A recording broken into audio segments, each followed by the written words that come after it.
to the Middle East. Joe Biden's recent visit there has been widely commented. Many accuse the U.S. president of failing to make significant progress on key issues.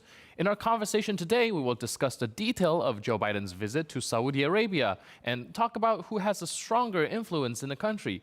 Is that Vladimir Putin or Joe Biden? We'll discuss this topic with our special guest, Professor Oleksiy Haran from the University of Kyiv Mohyla Academy. Morning. Thank you for being with us once again on TVP World. Salam alaikum. Good to see you.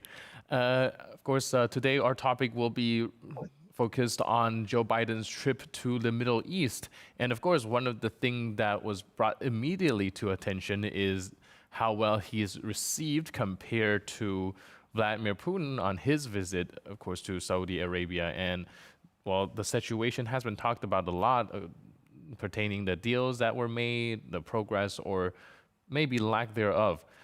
To sum everything up, how do you think Joe Biden has done in his visit in the Middle East? Well, in the sphere of international politics, actually, we'll see the results later. So a lot of things are actually behind the scene. Yes, we can comment on the visit, judging on the speeches, on what have been said, but nevertheless, the real results will be seen later. So, in general, I would say that Saudi Arabia definitely is not an easy thing for any democratic country to deal with. We know what are the problems in the domestic problems in Saudi Arabia, how violation of human rights have been done by the rulers of this country. And we know what was the initial position of President Biden when he was elected and when the world was shocked by the killing of Saudi journalist Khashoggi. But the real politic is different, and sometimes it's really difficult, to combine the basic principle of human rights with the real situation, how to deal with. And on many occasions, it's necessary to contact authoritarian leaders and even to try to have a deal with them. And here the important thing is the war of Russia against Ukraine, because now position of Saudi Arabia is extremely important to cap the prices for the oil, so Russia would not receive additional benefits from its oil export. And here a lot depends on Saudi Arabia. So for me, for example, for me as a Ukrainian, definitely when we were all shocked by the killing of the journalist and the way it was done. But now I understand that at stake is the life of thousands or 10,000s of Ukrainians who are killed by Russia. And what can stop Russia is actually embargo on the export of Russian oil. But to do that, it's necessary to increase the supply from other countries, including Saudi Arabia. So this is the equation of international politics. So I understand position of President Biden, and I understand it's important not only to continue contacts with Saudi Arabia, but also to involve Saudi Arabia in solving the issue of this brutal war which Russia wages against Ukraine. Yeah, I think, of course, Biden is stuck between a rock and a very hard place. As on one hand, he have been condemning the human rights violation by Saudi Arabia and everything that goes against his party's values. But on the other, politics and current crisis that's going on is something that needs the input of Saudi Arabia to in order to alleviate the current Exactly. situation. So yeah, I definitely see where you're coming from. Do you think that the deal that well, or any deal would be made with Biden and Arabia that might contribute to maybe alleviating the energy situation in the states and therefore being able to, well, stave off Russian oil? Yeah, look, yes, as I have said, yeah, if Saudi Arabia increases the export of oil and at the same time help to cap the prices for oil, definitely it would be helpful for energy situation in the world, including in the United States. We know that actually United States has reserves for strategic reserves Hmm. for oil, so they can survive in any case. But the rise of prices is again is what the United States and other countries are facing it, and we know again. So I am looking at what's happening in the Middle East from my Ukrainian perspective, and we know how Putin is playing the game. One thing is that now, on the one hand, uh, possibilities for Putin to export to export oil reduced because Europe is limiting oil export from Russia. But there are other places in the world, and Putin is playing on the increase of the oil prices, so he can compensate what he is losing because of sanctions. And the idea of Putin actually is to split the international coalition against him by exploiting the energy crisis, the food crisis, and so on and so forth. So Putin's idea, Putin is losing now technically in Ukraine because the Western arms which are coming to Ukraine appear to be much better than Russian arms. So again, the idea of Putin is to prolong the war and wait for the winter when the prices will increase, when there would be a shortage of energy resources, and then to split the West here. So again, it's very important to remind people in the world that yes, your prices, you're paying more now, maybe $50 more or $100 more. But compare it with the situation in Ukraine, with the war, where people are killed, children are killed, when people are losing everything, when they are leaving their destroyed homes and go to the other part of the country where they are bombarded as well, because Putin is bombarding Ukraine everywhere.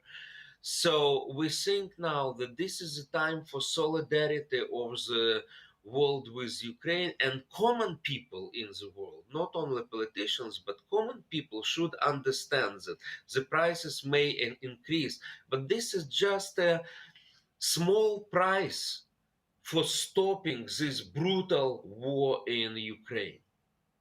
Yeah, speaking of Vladimir Putin, of course, we can all remember his visit to Saudi Arabia, and he is actually relatively well received compared to the treatment that Joe Biden has gotten. And I think you make a very clear and very good point that Russia will now, well, has been, but will probably focus more, even more on using resources like energy and food as a leverage to his advantage. In this sense, do you think that Putin actually will have more power in Saudi Arabia and has more sway because of having cozy up with the Saudi government more than Joe Biden previously had? Okay, look, uh, let's view at it from strategic point of view. Saudi Arabia, as well as other countries, nearby countries like, for example, Gulf countries, they have security threats. Where do the security threats are coming from? Are they coming from Israel, or are they coming from Iran, who is destabilizing the situation Gulf states and in the other countries of the world, because the basic idea of Iran is to promote Islamic revolution, which is a fundamental threat for the regimes like Saudi Arabia, like Qatar, like Kuwait, and other countries. That's why, despite all the statements which are coming from these countries, which may sound like anti-American, definitely anti-Israeli, but at the essence, these countries are not the threats to the Saudi Arabia. Vice versa, relations with the United States are the backbone for strategic stability in the regions, because Iran appears to be a main destabilizing force. Therefore, despite all ups and downs in the relations with the United States, strategically, it's very important for these countries to keep these basic strategic relations with the United States. Putin may benefit, Putin actually, Russia appeared to be weak economically, and as the war in Ukraine showed, Russia appeared to be weak militarily, because their equipment, their army is not as strong as they tried to demonstrate. But what these regimes, like Putin regimes, may do, they may play on the different conflicts which are, for example, in the Middle East. And by using these conflicts, by promoting, by inciting these conflicts, Russia may say, oh, I am an important player, because you cannot ignore me, because otherwise we will support one or other force in the civic conflict, which are many in the Middle East. So, and that's what, by the way, that's what Iran is doing as well, as we see in Yemen, for example. So the situation in Yemen, in Libya, in other countries, yes, this is in Syria, definitely. Russia and Iran, they are doing it in order uh, to achieve the results in other areas. For Putin now, it's important to stop sanctions against Russia. For Iran, also, it's important, to stop sanctions which are against Iran, which were imposed by the United States. So they're playing on it, and sometimes they may be successful. Again, so this is a traditional tactics of dictators. But again, here it's important to understand that nevertheless their possibilities are also limited. For example, there were rumors in the press that Iran is going to supply Russia with drones, which Russia definitely desperately needs right now. By the way, Russia, the superpower, as they say, they need to export drones from Iran. Okay, this is very interesting. But Iran formally didn't confirm it. And the United States, they say that if Iran supplies drones to Russia, there would be increased sanctions on Iran from the United States. So everything is interconnected on this world, in this world chess play. Again, we think that right now we are in Ukraine, so we think right now that it's really important, why understanding all these interconnections in the world politics. But we should remember that there is a war in the center of Europe, where 6 million of Ukrainians left the country, and we have another 6 millions of IDPs, internally displaced persons. So this is a huge humanitarian crisis, and we know that also in the Arab world, we hear that, oh, we need the grain export from Ukraine. Okay, if you need grain export from Ukraine, you need to stop the war which Russia is doing against Ukraine, because this is also Russian hypocrisy, that on the one hand, oh, we urge Ukraine to export grain, Russians are saying. And on the other hand, the Russians in the occupied areas, they are stealing Ukrainian grain. And on the territories which are under control of Ukrainian government, Russians are burning Ukrainian grain.